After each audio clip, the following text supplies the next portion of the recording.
Vaxt hələ tezdir. Övladlarım hələ balacadır. Onlar məsələyi nə edəcəklər? Ne səsini çıxır?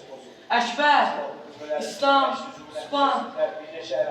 Səsiniz niyə çıxmır? Haradasınız qardaşlarım? Qardaşınız vuruldu. Bizim birlikdə xəyallarımız vardı. Deyəsən sondur. Vaxt çatdı. Anam, atam, övladlarım, bacım. Onlar məsələyi nə edəcəklər? Vətən! Vətən! Mən vəfalı oldum. Sən də vəfalı olacaqsan, bilirəm. Mənim əmanətlərimi unutmazsan, bilirəm.